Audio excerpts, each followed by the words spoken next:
let's take a look at the assignment sheet. What's in store for us this week? No quiz. Next week, got 2 quizzes though. Both of these will be 50 points. The first one, no calculator. The second one, you get to use your calculator for almost the whole thing. Alright, so there's actually 2 things we're covering this chapter. We got inverse trig 1 and 2, and then triangle trigonometry, but there's 3 worksheets for that. Anyway, that's what's in store for us. So this first quiz, there's going to be a lot of graphing now. So I hope you guys remember your graphs. Look at the first part of tonight's homework. It's all graphing. And then number 3, look, you got A through Z. Well, but that actually goes very quickly. All right, let's review the graphing because some of you just completely forgot about it. Because we went over this.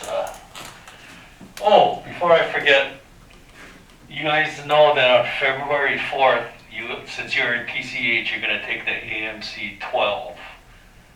Last year, you guys remember taking the AMC 10? Yeah, if you're in honors, you automatically get signed up for that.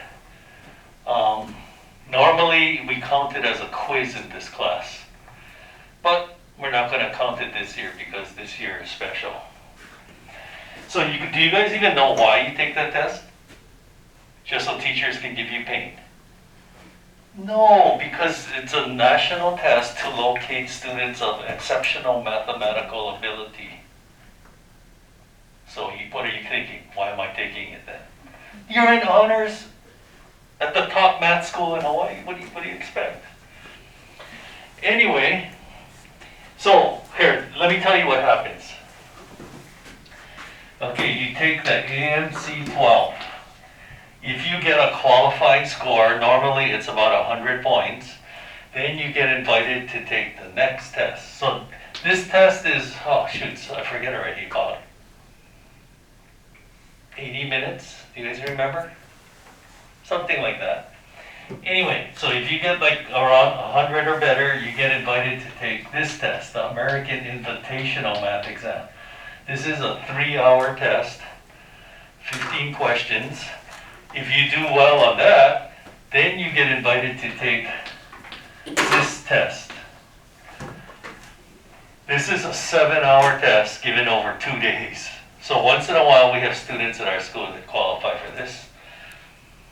And then if you do well on this test, so they basically use this test to determine the top 25 students in the nation. And they go to a math camp for 1 week. And then from that camp, they decide the 5 students who are going to represent the United States at the International Mathematics Olympiad.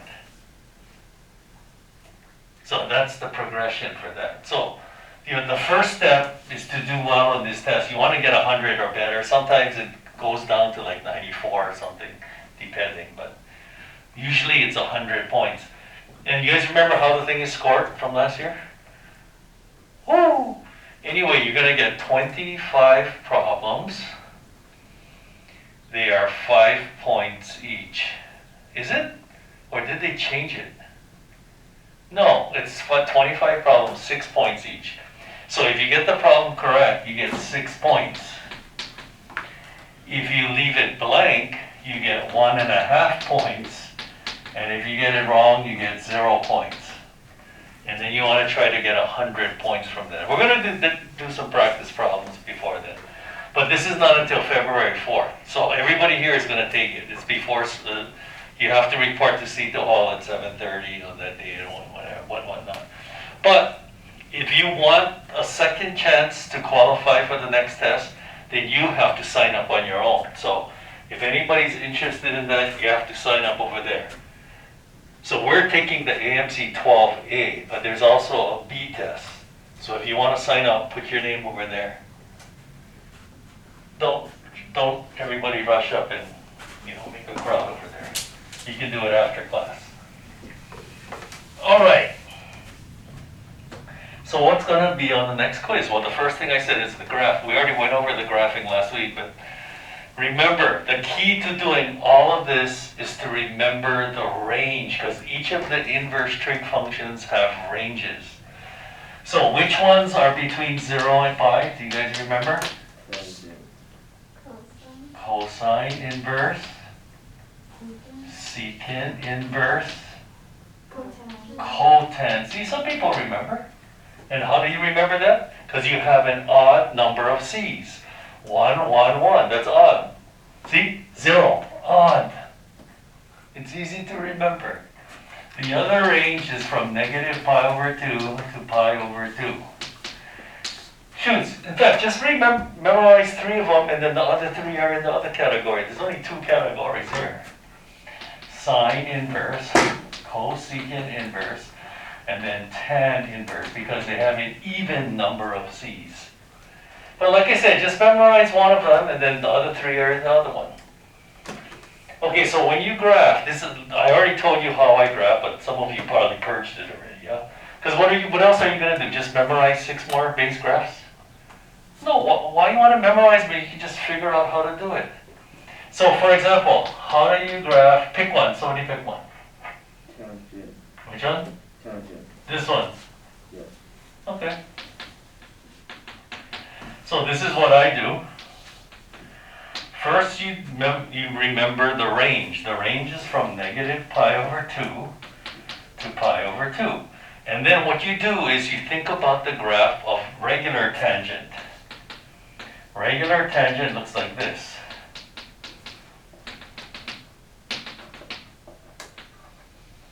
All right?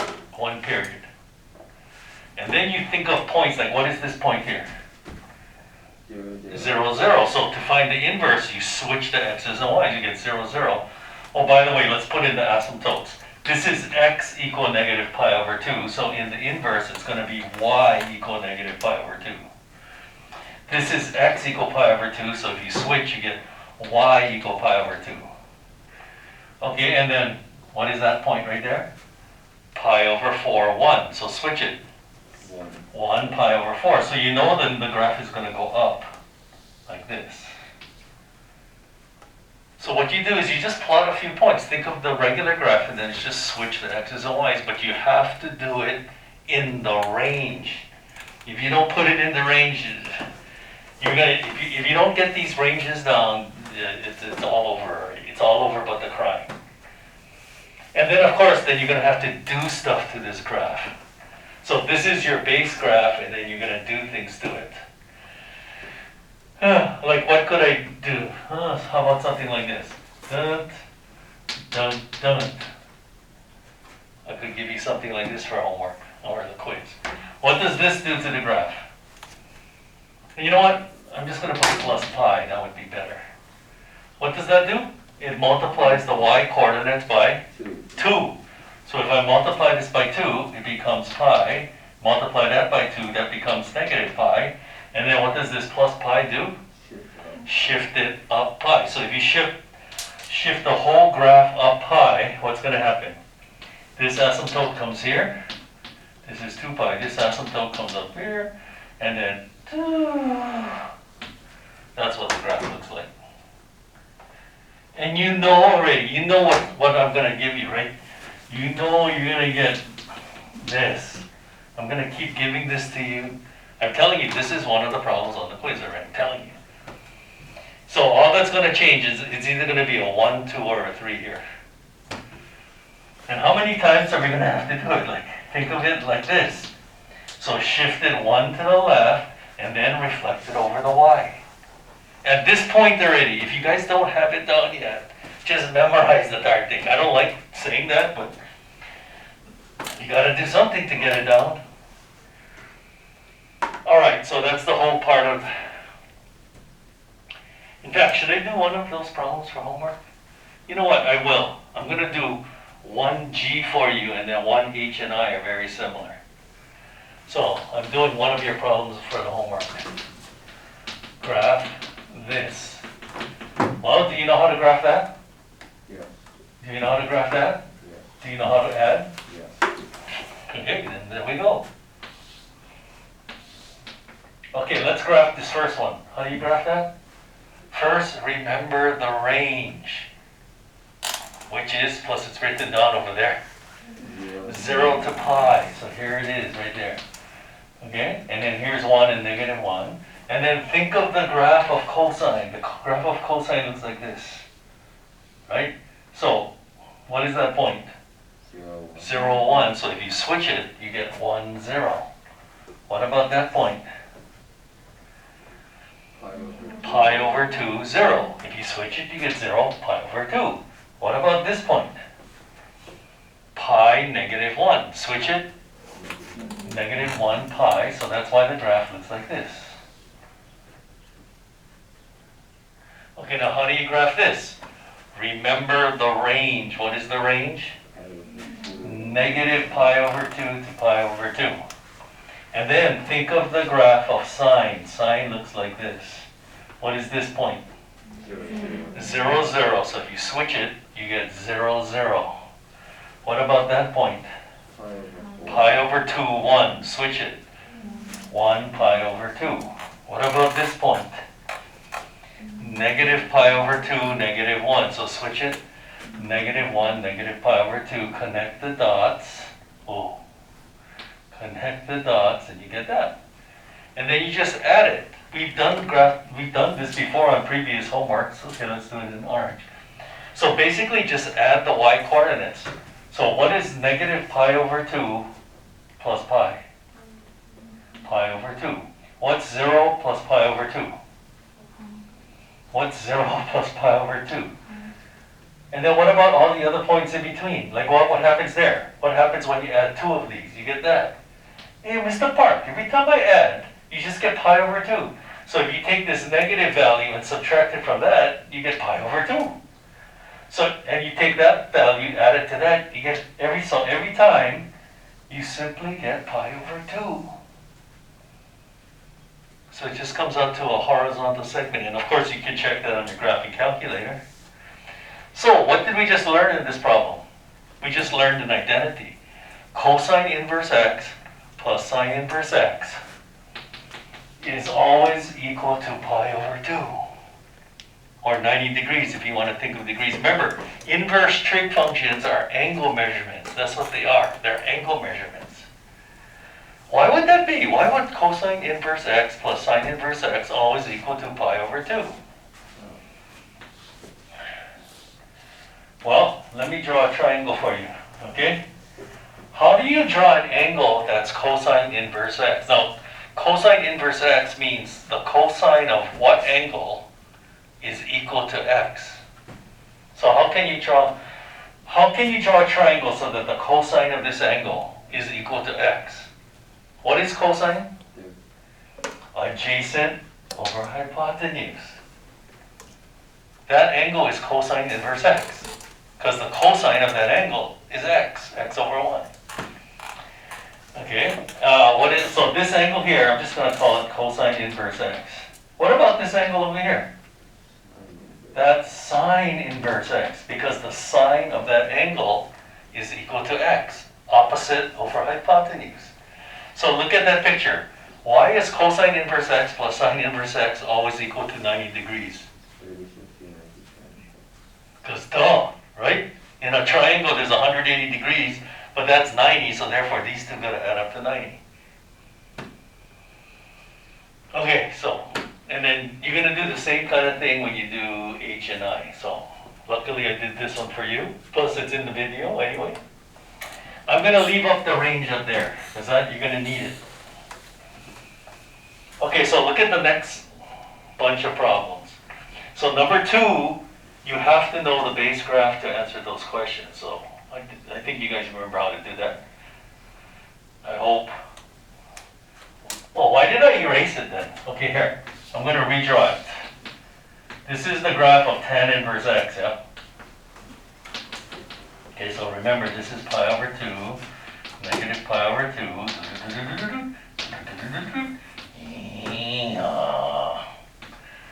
Okay, so the kinds of questions I'm asking in number 2 would be, what is the limit of this function?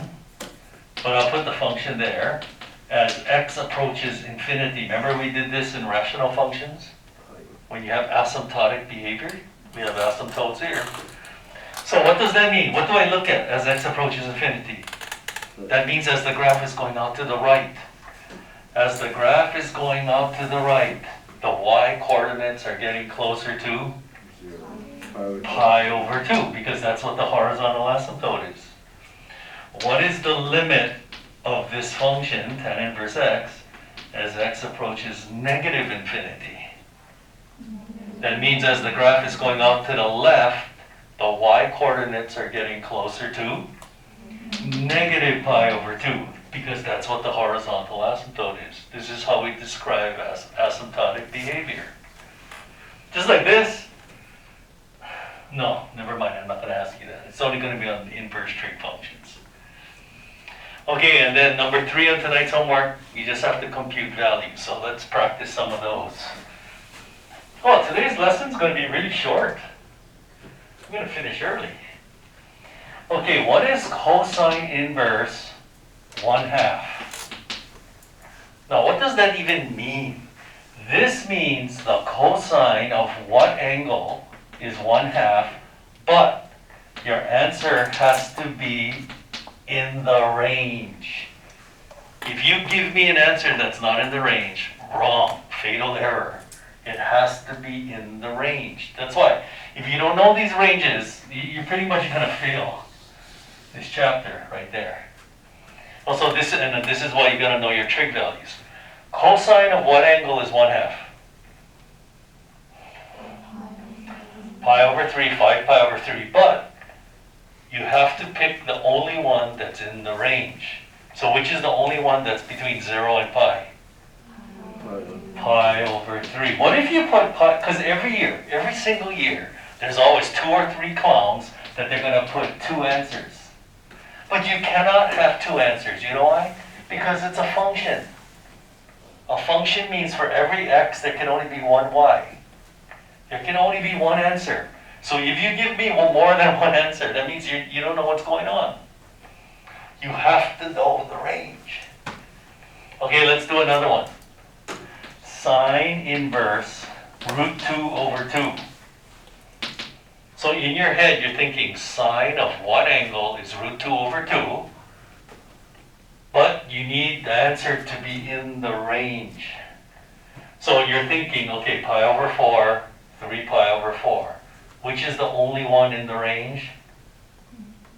Pi over 4. See, if you don't know your trig values, you can't do this either. I already told you, right? You don't know your trig values and identities, you're going to fail the rest of the test this semester. Plus more in the second semester as well. Tan inverse root 3. Tangent of what angle is root 3? But the answer has to be in the range. Well, where is tangent pi over 3? I mean, root 3. Pi over 3, 4 pi over 3. But which is the only one in the range? Pi over 3. See how inverse trig functions are angle measurements. That's what they are. They're angle measurements. Okay, so do you notice that whenever the argument here is positive, you get a first quadrant angle? That's because of the range. 0 to pi covers the first and the second quadrant. I think your teacher last year probably told you to just memorize, yeah? First and second quadrant, and then first and fourth. But I wouldn't recommend that. Just memorize the ranges. It's better that way. Okay? And then what about negative pi over 2 to pi over 2? Doesn't that cover quadrant 4 and quadrant 1? So that's why whenever the argument here is positive, you're going to get a first quadrant angle every single time. Like this. What about secant inverse 2 over root 3? The secant of what angle is 2 over root 3, but the answer has to be in the range. So in your head, you got to be thinking secant of what angle is 2 over root 3, which of course is the same the same thing as cosine of what angle is root 3 over 2, but the answer has to be in the range, pi over 6.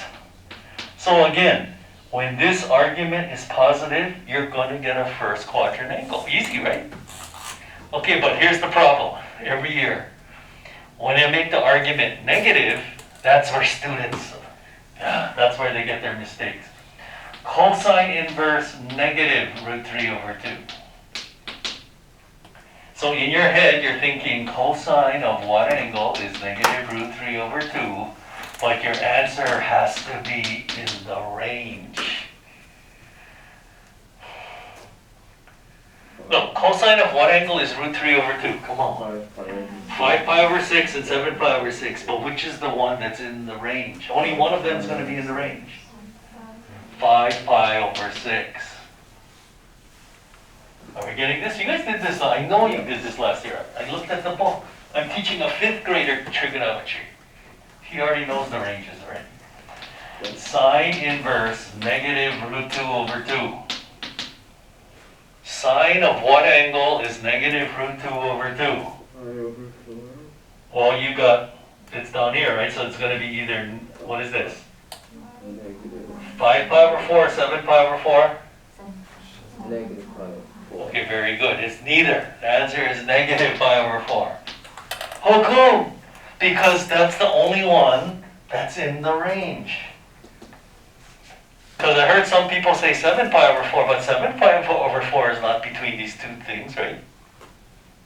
So if your answer is not in the range, it's not the answer. It's wrong.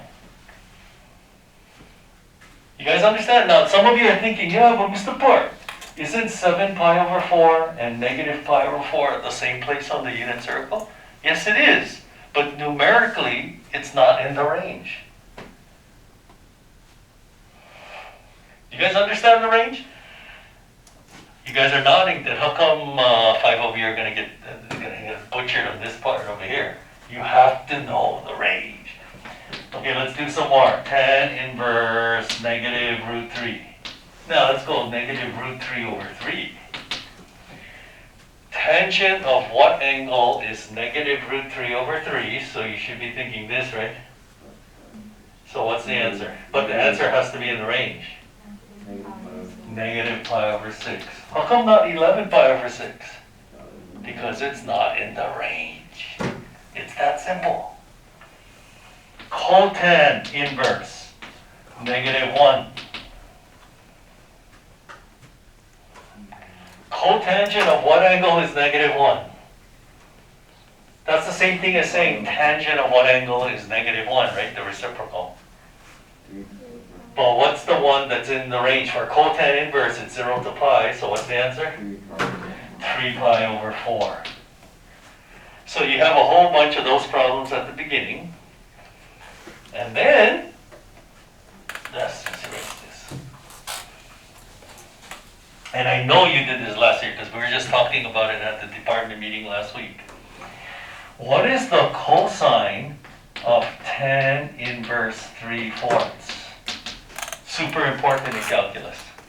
Now this is an angle measurement. Now inverse trig functions are angle measurements. Now is 3/4 a number I'm supposed to know for tangent? No. What are the numbers we're supposed to know for tangent? 0, undefined, root 3 over 3, 1, and root 3, right? That's neither. None of them. So what do? Oh, you draw the reference triangle. So what quadrant should I draw this reference triangle in? Since this is a positive argument. First quadrant. So tangent theta is opposite over adjacent, and then use the Pythagorean theorem. So I don't know exactly what that angle is, but that's it. I drew it. In fact, you guys in physics, don't you guys deal with 3, 4, 5 triangles in physics? So you guys know this angle. Give me an approximation for this angle. Doesn't your physics teacher tell you that angle is 36.9 degrees approximately? Okay, well I'm telling you, it's approximately 36.9, which means that one is 53.1, approximately. Anyway, you don't need to know that. You draw the angle, and then now ask yourself, what is the cosine of this angle that I just drew here? Come on, Sokoto. What is the cosine of this angle? 4/5, adjacent over hypotenuse. You remember doing that last year? Of course. Okay, let's do another one. How about sine of secant inverse 13/5? Now, is that a number I'm supposed to know for secant? No. So you can draw the picture. What quadrant should I draw it in? First, because whenever the argument is positive, it's a first quadrant angle. So you draw it in the first quadrant. So what is secant? Hypotenuse over adjacent, right? And then using the Pythagorean theorem, that's 12. So what is the sine of that angle? Opposite over hypotenuse, so 12/13. Hey, this is easy, Mr. Park. Yeah, but when I put a negative number there, then you gotta draw it in the proper quadrant. So let's do another one. What is the tangent of sine inverse 8/17? Oh, negative 8/17. What quadrant should I draw it in? You gotta know the range again. The range for sine inverse is from negative pi over 2 to pi over 2. Fourth quadrant, exactly. So you draw the reference triangle to the fourth quadrant. Sine is what? Opposite over hypotenuse, but that's negative because you gotta go down, right? And then Pythagorean theorem? 15, 8, 15, 7. You know I'm gonna give you Pythagorean triples, right? So what is the tangent of this angle that I just drew? What is tangent? Opposite over adjacent. Negative 8/15. But the key is you have to draw it in the proper quadrant. That's where we're going to have trouble. Okay, what is the cosine? Now let's do secant. What is the secant of cotan inverse? Okay, I'm trying to think of another Pythagorean triple. How about negative 7 over 24? Is that a number I'm supposed to know for cotangent? No. So what quadrant do I draw it in? Second, because cotan inverse, the range is from 0 to pi. So you draw it in the second quadrant. Woo! So what is cotangent? Well, if tangent is opposite over adjacent, then what is cotangent? Adjacent over opposite. This one's going to be negative because it's got to go to the left. 7, 24, 25. Those are the four basic Pythagorean triples, right? So what is the secant of this angle? Well, if cosine is adjacent over hypotenuse, then secant would be hypotenuse over adjacent. Negative 25/7. This is not difficult. You gotta know the range though. Okay, and then the next group of problems are gonna look like this. What is the cosine of tan inverse 4/3 plus cosecant inverse, we haven't used that one yet, 13/12? Now, is that a number I'm supposed to know for tangent? Is that a number I'm supposed to know for cosecant? So you know you're going to be drawing reference triangles now. So why don't we call this angle alpha? Call this angle beta. Can you draw these angles? How do you draw this? Notice the arguments are positive, so I draw them in the first quadrant. Yeah. I'm just not putting the x and y axes there. So what is tangent? Opposite over adjacent, and then cosecant is, so this is angle beta. Like that? Yeah. Pythagorean theorem? Okay, so what do I do now? I'm going to tell you, I've seen this, I've been teaching this for 34 years. I see this every single year. You know what students do? They distribute the cosine. Who taught you to distribute the cosine? Nobody. So when you have cosine of alpha plus beta, you don't distribute the cosine, right? You're going to get laughed out of the dormitories if you go to college. What do? You use identities. That's why I told you we're going to be using identities till you finish your math career. So the cosine of alpha plus beta is cosine of the first, cosine of the second, minus sine of the first, sine of the second. And then now all you have to do is fill in these values, but that's easy. Just look at the reference triangles that you drew. So what is the cosine of this angle? Adjacent over hypotenuse. What's the cosine of that angle? Adjacent over hypotenuse. What is the sine of this angle? Opposite over hypotenuse. And what's the sine of this? Opposite over hypotenuse. And once you do this, the most you can lose is 1 point. Because that is the correct answer. See, because on the AP exam next year, you write this down, that's full credit. You don't have to simplify. But since we're Iolani, we simplify for 1 point. So what do we got? We got 15 over 65 minus 48 over 65. Final answer? Negative 33 over 65. Okay, let's look at some more. I thought we were done with identities. No. We're just beginning. Okay, so that's a sum identity. Let's look at a double angle identity. Okay, what is the tangent of two arc secant? Okay, let's do a strange one. How about a 41 over 9? Now, is 41 over 9 a number I'm supposed to know for secant? No, so we're going to draw a reference triangle. So remember now, this is an angle. If you think about it as an angle, it makes things easier. I can draw this angle, monsieur. So where do I put the, okay, here's the angle. Where do I put the 41 and the 9? If cosine is adjacent over hypotenuse, then what is secant? Hypotenuse over adjacent, therefore 40. 9, 40, 41. Okay, now if you don't know your Pythagorean triples, then you just got to use the Pythagorean theorem then. Okay, so how do I find okay, I'm going to show you something. If anybody does this, I just put 0 on the whole paper. This is what people do. Oh, the tangent of this angle then is opposite over adjacent, and I see a 2 there, so I'll just times it by 2. No! This is tangent of 2 theta. You cannot do that. You're telling me tangent of 2 theta is the same thing as 2 tangent theta? No, it's not. So don't do that. But every year there's always people that do that. I don't know why. There's an identity for tangent 2 theta. Well, what is it? 2 tangent theta over 1 minus tangent squared theta.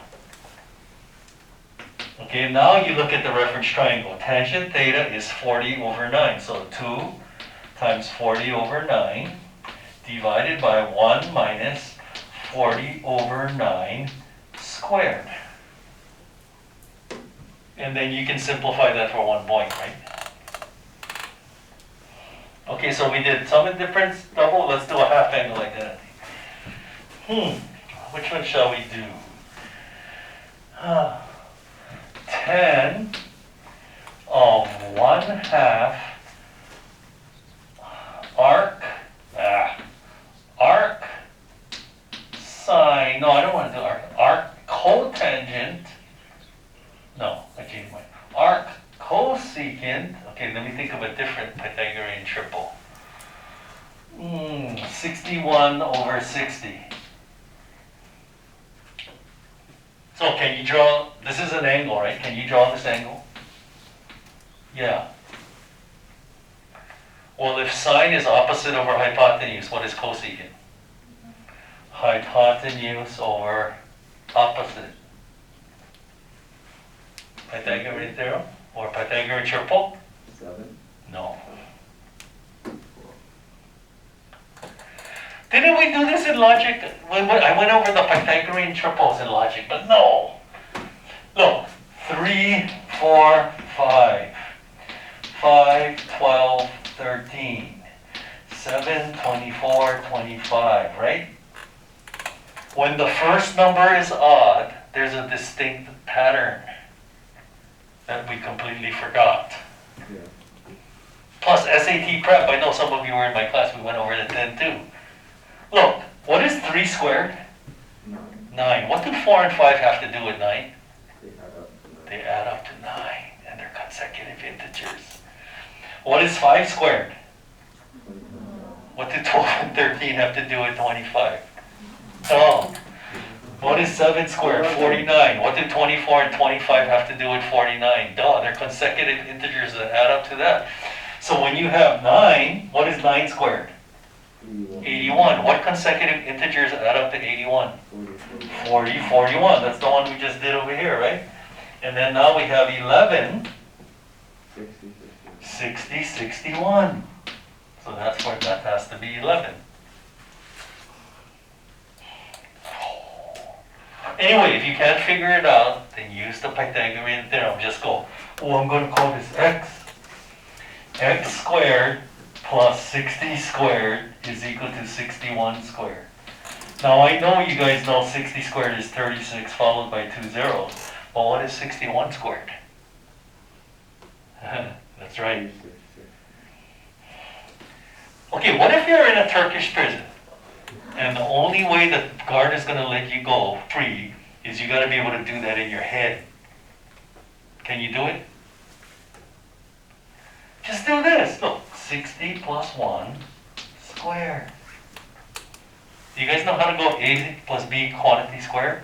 Isn't that a squared plus 2ab plus b squared? I think we can do this in our head. What is this? Maybe not. 3600 plus 120 plus 1. So 3600 plus 121. Okay, now square root it. That's why it's better to know Pythagorean triples, people. But it doesn't matter. Okay, so tangent of 1/2 theta. First of all, you got to use the identity. Now, Mr. Park, there's 3 identities. Now, I hope you guys learned from the last test because some of you were using the worst one. Which is the best identity for tangent theta over 2? 1 minus cosine over sine. I said that the first time, but you guys don't believe me. Look, this is the easiest. There's no plus or minus sign. And there's only one term in the denominator. So if there's a radical, and believe me, there will be, then it's way easier to simplify. You don't have to multiply by the conjugate. Anyway, so 1 minus, look at the picture. What is cosine theta? 11 over 61. What is sine theta? 60 over 61. And then can you simplify that from 1 point? Yeah, multiply top and bottom by 61. Go. Multiply this by 61. Multiply that by 61. Multiply this by 61. So you get 50 over 60, which reduces to 5 over 6. That's a pretty nice answer. Sometimes you are going to get radicals over here. Let's do one problem. I don't always give Pythagorean triples. I just often give you Pythagorean triples.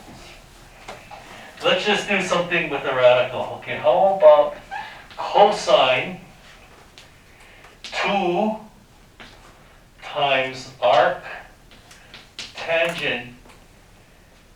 How about 4/5 then?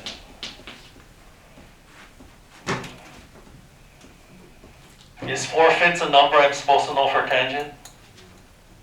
No. So draw out the triangle. First quadrant, because it's okay. So opposite over adjacent. Therefore, the hypotenuse is, and don't say 3. Every year that I do this, and they go 3, 3, 4, 5 triangle, Mr. Park. Come on. Root what? 41. Right? 25 plus 16. Okay, anyway, so cosine of 2 theta. Now there's 3 identities for cosine 2 theta. I don't care which one you use. Everybody has their favorite. My favorite is cosine squared minus sine squared, but you can use the other one of the 2. So look at the picture. What is cosine theta?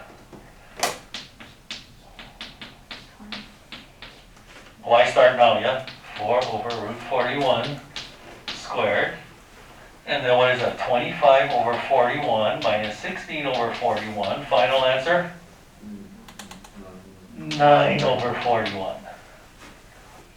This is not difficult, it's very mechanical. But then I'm gonna say again, you gotta know the range. And every year, it's the same thing, the graphs. Students just try to memorize it the morning of the quiz, it doesn't work. Doesn't work out well usually. And again, this chapter, we don't have a test now, so you're just gonna get 2 quizzes. And if we don't do well on the graphs, I'm gonna have to give it to you again on the next quiz. So, don't think, oh, you're just gonna quiz us once, I'll take the hit. It's not gonna work like that. Plus, these graphs are gonna come up over and over again. That's why we call them base graphs. All right, we are done. Oh, that took longer than expected. What time does this class end? 8 or 12? Oh, we got 11 minutes, 10 minutes. Okay, I'm gonna start uploading this video.